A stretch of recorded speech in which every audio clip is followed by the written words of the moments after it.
See, there is a man named Jesus. He's the very Son of God. God whose light, that light overcomes darkness. That light, the light of God, shone onto the earth. And God, out of His great mercy and love, He sent His only begotten Son, Jesus Christ. And Jesus is the light of the world. Jesus is the one that casts out darkness. Jesus comes to set the oppressed free. See, many years ago, Jesus, He was born out of a woman, a virgin woman. This boy named Jesus, he wasn't an ordinary boy. No, he's the Son of God. But He came into the world like a human being, me and you. He was tempted with all sorts of things like you and I. He had to step into darkness like you and I. But you see, Jesus, the light of the world, He overcame darkness. He overcame temptation. He overcame every sin. In fact, Jesus went about doing good. The Bible says that Jesus was anointed with the Holy Spirit and power. And He went about doing good, healing all who were oppressed of the devil, setting them free. Why? Because He's love. And He's light. And light casts out darkness. And perfect love casts out fear. And Jesus was the manifestation of the glory of God on the earth, manifesting love and light,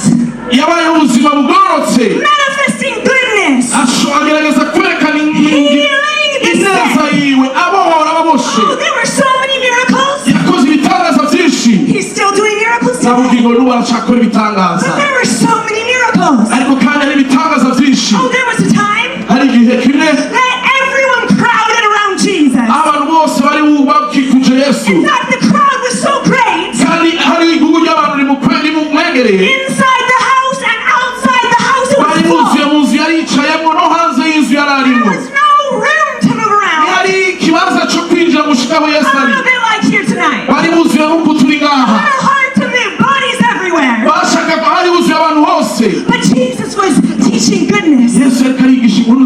He was demonstrating the love of His Father, God. But there was a man who was so desperate. He needed a miracle. He was paralyzed. He couldn't walk.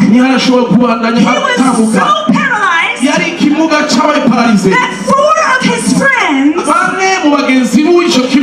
carried him on a mat. This man was laying on a mat. 4 men carrying him. And when they got to the crowd where Jesus was,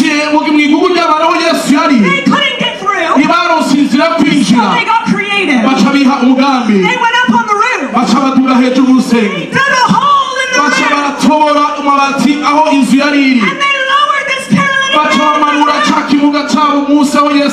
right in front of Jesus.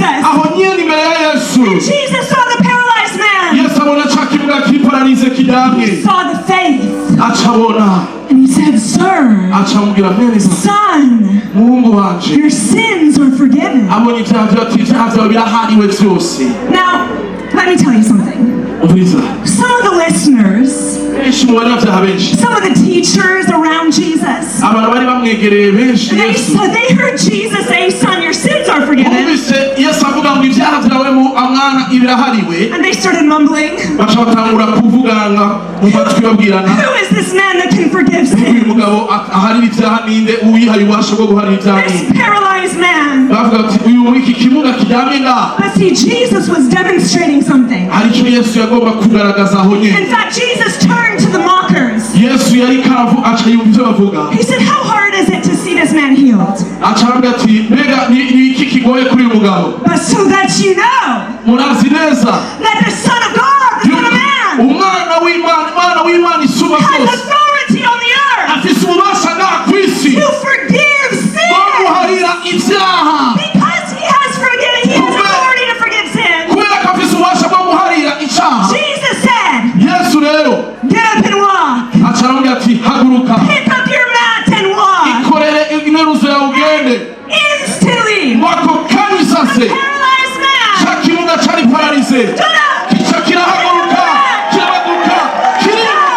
Totally healed. And everyone was amazed. And you see, Jesus demonstrated something that day. Oh, healing miracles are easy for God. Healing miracles are easy in this place tonight. But see, Jesus wanted to show those people, and specifically the paralyzed man, that his sins were forgiven. Jesus is the one who's able to forgive sins. See, all have sinned and fallen short of the glory of God.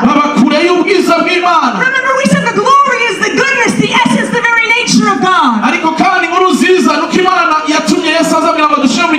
But all have sinned, fallen short of the glory of God.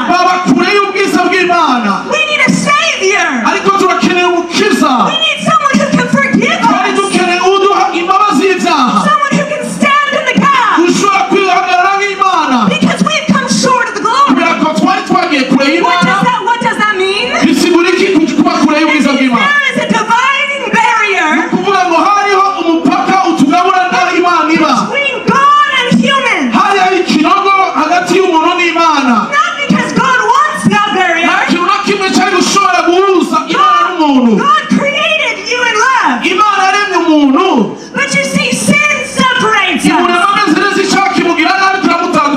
Our sin creates a barrier from us to a holy God. Oh, but that holy God, he is so full of love. It was for love that God sent his Son into the world, Jesus Christ. And whoever believes in him would not perish, but have eternal life. Jesus is the Son of God. That's why Jesus could forgive the paralytic. That's why Jesus could heal the paralytic. All who come to him will be set free. All who come to Jesus will receive forgiveness of sin. God loves to heal our bodies. He wants to fill you with joy and peace and hope. His light wants to push back darkness in your life. But it comes as we come to Jesus. Just like the paralytic man was so desperate that his friends lowered him to come before Jesus. Many others. There was a woman with an issue of blood.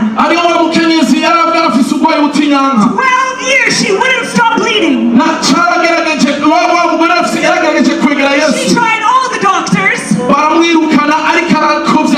spent all of her money, was left with nothing, and her infirmity only got worse.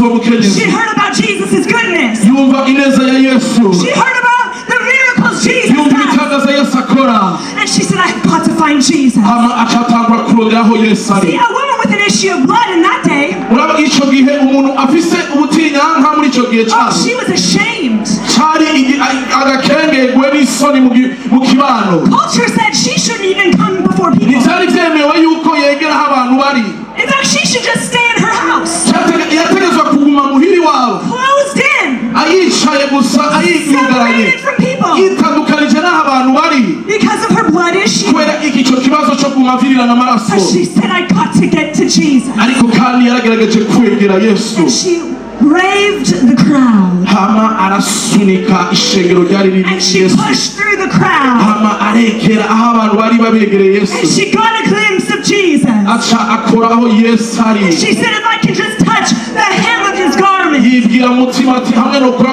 ku muzu yiwe I know I will be free from my ndazi neza ko suffering. nca mbohoka ingwara I ikire know I will be free from my ndazi ko sickness. nca mbohoka nkire kubugwara So the mfise woman gets all the way up to igihe umugore Jesus. yagerageje kwegera Yesu People all around. abantu bari begereye Yesu She just touches his garment. haza wa mukenyezi arakora ku muzu yiwe Instantly, ako kanya sase the power and love and healing presence of God ubushobozi no kubaho kw'Imana bimanuka shot through Jesus. bimanukiye mu bushobozi bwa Yesu Because of this woman's faith, bica bimukora kuri uyu mugore she was instantly healed. hama aca arakira ako kanya And Jesus says, who touched me? Yesu aca aravyumva ati ninagozeko See, he didn't know she came up to him. yarazi neza ko yegereye aho Yesu There ari were people all around. aho abantu bari begereye The disciples even said, there's people all around. ababigisha baribaza mbega urabaza ngo wagukoze ko turi benshi It could tukwegereye have been anyone. barashobora kuba ari bose bakwegereye But the woman's faith ariko kandi uyu mugore yafise ukwizera brought forth a healing virtue. byatumye bimuzanira igitangaza ku gukira The kwiwe right power and goodness of God ubushobozi bw'Imana n'ineza y'Imana shot through Jesus. vyiyerekanye muri Yesu Kristo And instantly that woman was bica healed. birakiza uwo mugore ako kanya mukoze ko She was Yesu healed. She was set free from shame.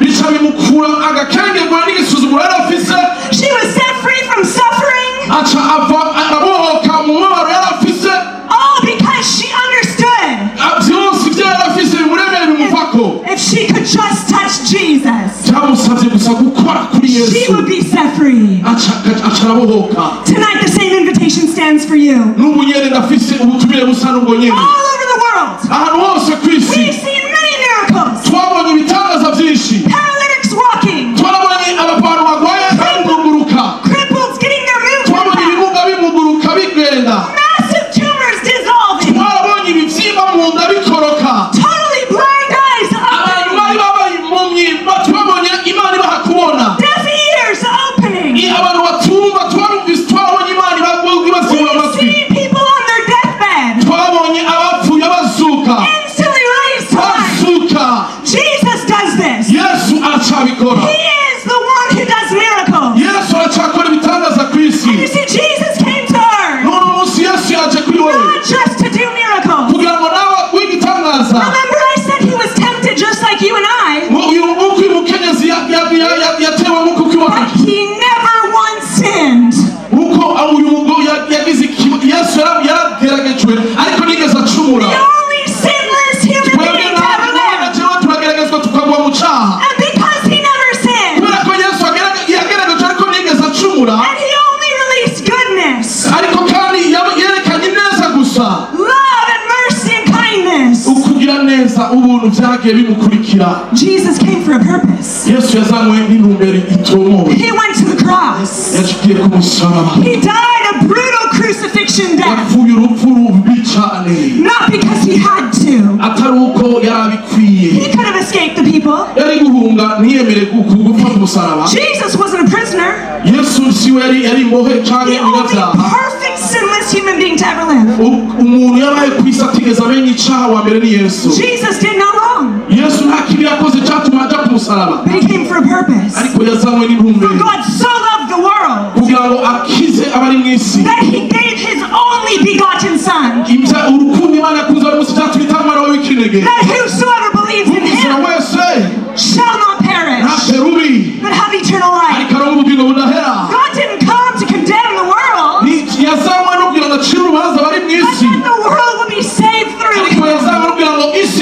bishoboke. So Jesus died a crucifixion death. Ico nico catumye Yesu apfa ku musaraba. But you see, he took sin on the cross. Yarikoreye icaha ku musaraba. He didn't die just to die.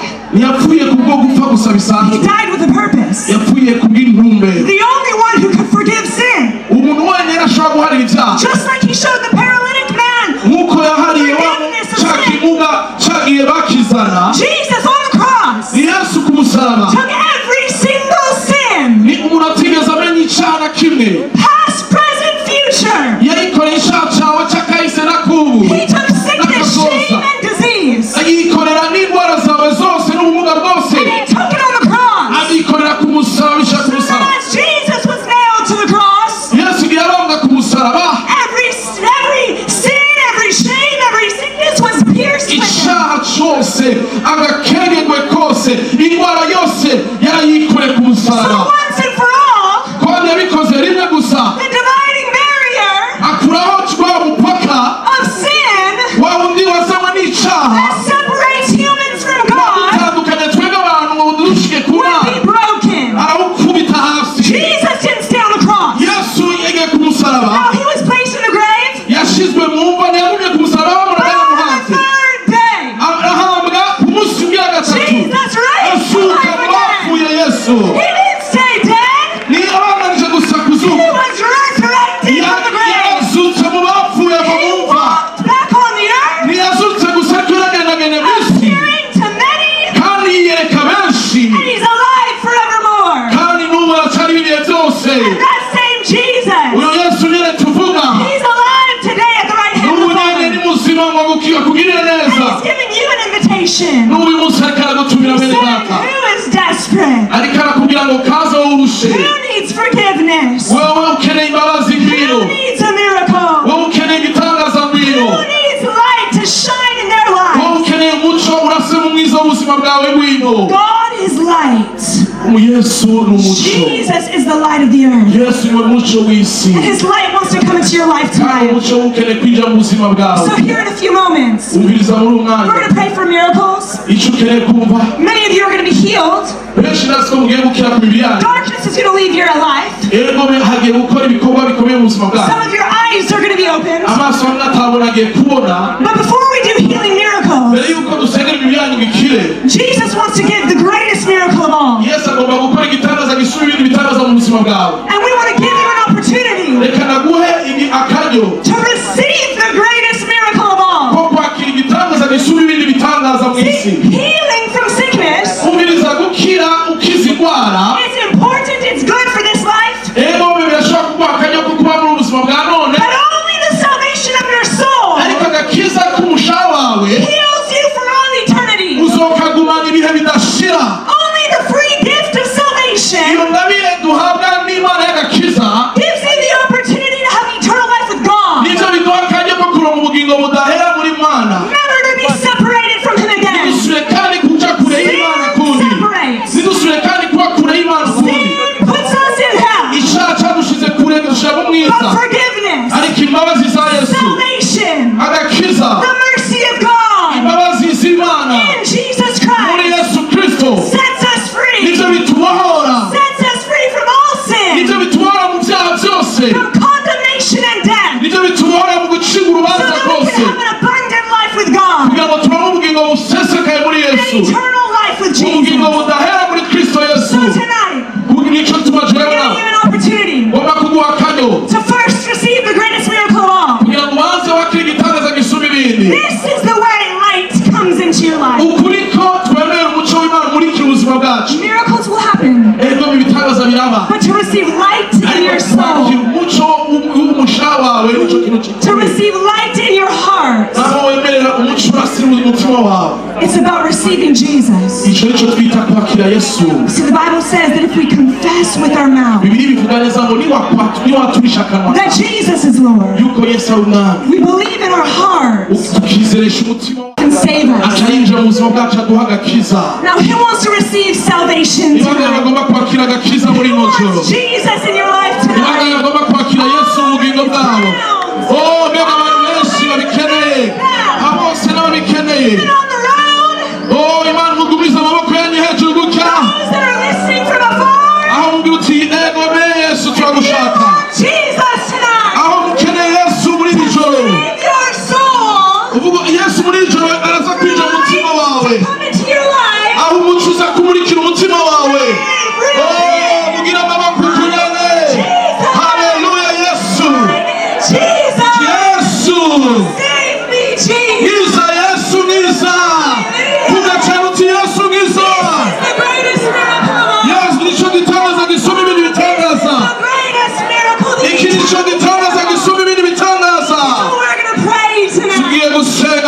joro. Every single one of you. Umwe wese ari ngaha. Put your hand on your heart tonight. Shira ikiganza cyawe mu gikiriza. Put your hand on your heart and we're going to pray. We're going to receive Jesus as our Lord and Savior. He's going to come into your life tonight. He's going to fill you with His light.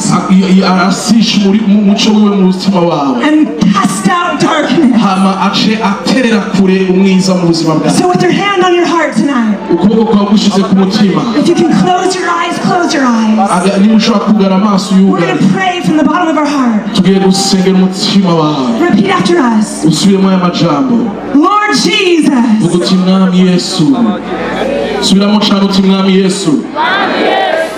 Today I come to you. I confess that I'm a sinner. I confess I need a Savior. Jesus, I know that you are that Savior.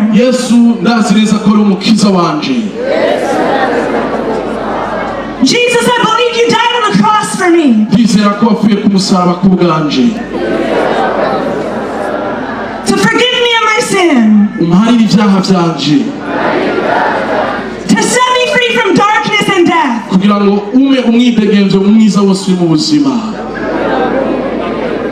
Jesus, forgive me of my sin tonight.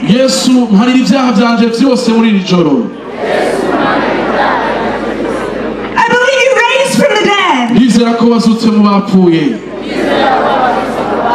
To give me new life. And to be reconciled to God. Jesus, make your home in my heart tonight.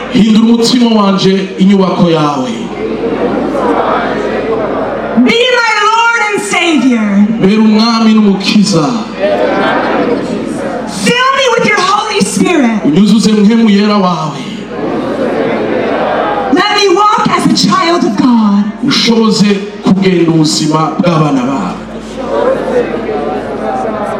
In Jesus' name. Amen. Amen. How many of you just received Jesus tonight? How many of you just received Jesus? The greatest miracle of all.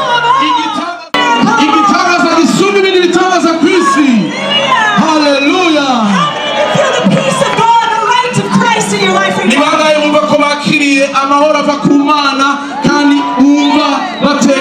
Amen. That's the goodness of God. That's God's saving grace. Amen. Amen. And we want to release miracles. Just as God saved you through Jesus Christ. Just like Jesus forgave the paralytic. And after forgiving the paralytic, He said, now pick up your mat and walk. In the same way, now Jesus has forgiven you. He's going to live with you forever. He saved you from sin and condemnation. And now He's going to release healing miracles. How many need a physical miracle tonight? Healing in your body tonight. Lift your hands tonight. We're going to release miracles. It says, easy as the woman with the issue of blood. She reached out for her miracle. She reached to touch Jesus. And she was instantly healed. Just like the paralytic man came through the roof. And he went out the door with his mat in his hand. Right now, all over these crowns. Jesus is going to do miracles. So we're going to pray. And I want you to reach out to Jesus. And as we call out sickness and disease and conditions, I want you to check and see if the pain leaves you. urabe ko ububabare wari ufise I want you to bukibufise check and see if the tomb relieves you. kubera ko twese twaduze mu kwizera turizera ko yesu yadukijije ubunyene niko ndabivuga tangura kwipima ivyo utahora wipima Because God's going to heal many of you tonight. kubera ko muri iri joro imana igiye kubakiza muri So benshi let's pray.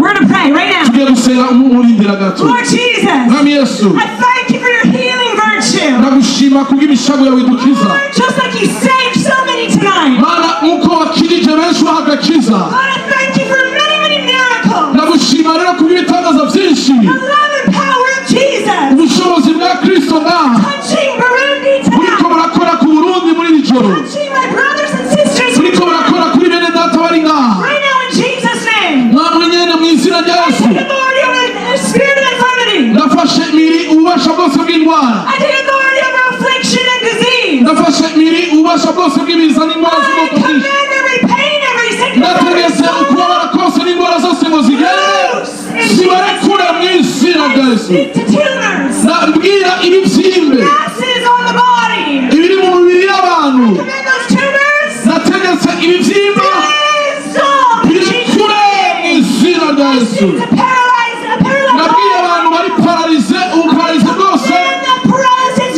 goes. ukubabara no kuvunika kose bigende We speak to nerve damage. ijoro umubiri wababajwe If you have nerve damage in your legs, begin to move. In Jesus' name, we speak healing. abatariko baragenda neza ndavuze ngo bakire gukira mu izina rya yesu Speak to the hip right now. ndavugishwa hejuru y'igihimba kibabaye cyangwa cyamerewe nabi Crunching and lack of mobility. abantu bakomeretse cyangwa bavunitse amagufa Command those hips loosen. ndavuze ngo bibarekure mu izina rya yesu I speak to blindness. abantu impumyi Oh, God's going to heal eyes tonight. abari impumyi muri iki kibanza murakira I speak to eyes right now.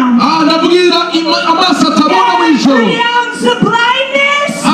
imwemu y'ubuhumyi Loose in rekura Jesus' abantu b'imana mu izina rya yesu eyes to be open. ndatuye ngo amaso abone Oh, the retina, the pupil to be open, to be healed in abantu Jesus' bose name. imboni zabo zitagikora neza ubu nyene zitangure gukora zibona neza The nerves in the eyes to be healed. imitsi yose yo mu mutwe no mu maso ikire Pain to go and blurriness to go. indwara zose zihunge ubuhumyi bwose buhunge Eyes to be opened in Jesus' name. amaso yiweze abone neza ubugende mu izina rya yesu I speak to deafness right now. imwemu mbi zose z'umwiza In Jesus' mighty name. mu izina ry'ubushobozi bwa yesu kristo And dumb spirits. imwemu yo kutumva rekura abantu b'imana We command deafness to go. turirukanye ubu kutumva Ears be opened. amatwi yumve azibuke Blockages to go. ndabitegetse mu In bigende Jesus' mighty mu name. izina rya yesu Right now I speak to arthritis. turategetse ubunyene I command pain all throughout the body. ndabwiye ububabare bwose bubosha abantu mu mibiri yabo busohoke Pain in the joints, in the back, in the muscles. ukubabara mu bihimba bitandukanye by'umubiri Goes in Jesus' name. genda mu izina rya yesu For healing virtue. ndatuye gukira mu mishago ya yesu yuzuze Recently there was a man with metal in his hip. I'm telling this testimony. Recently there was a man with metal in his hip mu minsi iheze hari umuntu yari arwaye aha in Africa igihe twajya muri afurika mu from a gihugu motor kimwe accident. yari yagize agisida aravunika God ukuguru totally hejuru healed his hip. hama God totally healed his hip. imana imbwira ngo ikijije mu kuguru kwiwe In a hejuru crusade just like this. imukiza nk'uku isase He was moving. ashobora kandi mu kuguru kwiwe gushobora kandi kugendagenda kutashobora I kugendagenda feel there's someone with metal in the ankle. n'ubu naho ndumva ko hari umuntu imana ikirakiza ku ijisho If that's ry'ukuguru you, I want you to begin to move your ankle. aha ku jisho ry'ukuguru waravunitse In umeze nabi Jesus' name. ariko mu izina rya Command yesu the metal to dissolve. imana iriko irakiza iryo jisho ry'ukuguru rwavunitse Mobility to come forth. biragenda bibihere uze ngaho imbere Healing virtue flow. ubushobozi bwo gukiza bubuje Now one more time. umviriza kandi If you need a miracle in your body, niba ukeneye gukira mu mubiri wawe put your hand on the part of your body that needs a miracle. ushoboye guhamvya aho urwaye ngo uhakoreko If you need healing all through your body, nimba umubiri wawe wose urwaye just put your hand on your head kandi ukaba urwaye icyo udashobora guhamvya fata and God umutwe is wawe going to touch you. imana igiye kugukorako So Lord, in Jesus' name, vuga uti mwami I yesu thank you for all these precious brothers and sisters tonight. mana Mana jonje gushima kubaba bene data bari ngaha mu izina ryawe. And right now, in Jesus' name, Ubu nyene mu izina rya Yesu. we command pain, sickness, disease, Turirukanye ukubabara, indwara, ibiza byose. loose in Jesus' name. We release healing virtue, Turatuye ugukira kuba mu ishago Yesu. clear vision, Ukureho kutabona abantu babone neza. ears, Kugura amatwi yumve. heart conditions healed, Abarwaye imitima bakire. hips healed, Abantu bose barwaye mu nda bakire. bones and joints healed. Amagufa arwaye n'imitsi yose And we bikire. release the perfect peace of God Turarekuye amahoro y'Imana through adasanzwe every single soul here tonight. kugira ngo akore ku muntu wese ari ngaha muri ijoro. Perfect love casting out fear, Urukundo rw'Imana rukuraho ubwoba bwose. and light casting out darkness. Umuco ukuraho umwiza. Love casting out sickness. Urukundo rukuraho indwara z'ubwoko In bwose. Jesus' mighty Ni name. mu izina rya Yesu In Jesus' Kristo. name. Now I want you to get to Mu check your izina rya body. Yesu utahora kwipima niba Check utabura your body. kora icyo utahora See ukora. if you can do something you can Usuzume wisuzume urabe icyo utahora ukora ugikore. see clear. Niba utabona neza tambuka urabe. Hear better. Niba utahora wumva neza wipime urabe wisuzume. Tumor is gone. Kuko turazi neza ko kurwara kwagiye. Tumor is gone. Ibibyimba byagiye. Your paralyzed arm is healed. Umubiri aho wari pararize byose biriko Your birakira. crippled body part is healed. Uburwayi bwose ubumuga byagiye. Check your body. Tangura isuzume ukora icyo utahora ukora. Niba umugongo wati unama. Niba utahora utambuka neza utambuke. Niba utahora hina urabe ko ushoboye kubikora. That pain is gone. Kuko ukubabara kose kwagiye. How many of you, the pain just left you? Ni bangahe baje babumva babaye bafise ububabare bwinshi ariko bakize. How many of you, the sickness just left you? Ni bangahe bakira igitangaza cyo gukira ku mibiri yabo. Feel your body is healed tonight. Numvise ko wari urwaye ariko watahanye igitangaza cyo You gukira. got healed just now. Nimba Imana yagukijije indwara yawe ubunyene, Wave to give glory to tuzi God. ukuboko kwawe uha Imana icubahiro. You got healed just now. Abari barwaye bagakira, Give glory to God. amaboko muyaha Imana mu kuyiha icubahiro. Just touch your body. Nimba Imana yakoze ku mubiri wawe, Give glory to God. Imana icubahiro mu kuzungagiza ikiganza cyawe. Haleluya Yesu Kristo. Glory to God. Shobora tukirisha Imana. That's a lot of miracles. Ibitangaza byinshi Imana yakoze. Now, if you just received a miracle, Ukaba rero wakiriye igitangaza, not if you need a miracle, igitangaza cyo ku but if mubiri. you just received a miracle, Ukaba wakiriye igitangaza. I want you to quickly make your way to the front, Abakize. and we want to know what God is doing. Ukaba ukeneye gushinga inaha igitangaza cyakubayeko. Turagomba kumenya inaha yawe. If you just received a healing miracle, Nimba wakiriye ugukira mu mubiri wawe, quickly come forward saba inzira bakwakira bari imbere so ngawe. we can hear, we can see Ngo what God is dushobore doing. kuremeshwa n'inaha yawe yuko wakize. Don't be shy, make your way forward. Ntutinye cyangwa ugire ubwoba bwo gushinga inaha. Everyone that just received a miracle, Abantu bose Imana yahaye igitangaza. come forward. Warubabaye, waje urwaye, waje utameze neza. We want to give glory to God. Tugomba guha Imana icubahiro. Thank you, Jesus. Mu izina rya Yesu. Thank you, Lord. Mwami Yesu. So even if you're at the very back, even if you're at the very back, naho uri kure rwose ari inyuma and God just healed your body, imana ikaba yakijije umubiri wawe don't be afraid to come. ntutinye Testify. nawe uri kure ca mu bantu wegere Sometimes the way we keep our miracle rimwe na rimwe iyo tugumije igitangaza cyacu by giving testimony, tudatanze intahe by giving glory to God. tudahaye icyubahiro imana So if you just received a miracle, niba wakiriye don't igitangaza be ashamed. ntutinye ntugire isoni Come give glory to God. egera imbere utange intahe Thank you, Jesus. yesu urakoze Thank you, mwami Lord. urakoze mwami Thank you, Lord. urakoze mwami Jesus. yesu kristo Come on, God is good.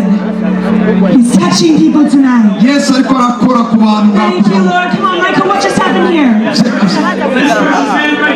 uyu mugabo ari ngaha 5 years ago, he was in a car accident. mu myaka itanu iheze yagize agisida He n'imodoka said he broke his arm and he broke his leg. yari yavunitse ukuboko n'ukuguru And once the healing power went out, igihe ubushobozi bukiza he bwamanuka said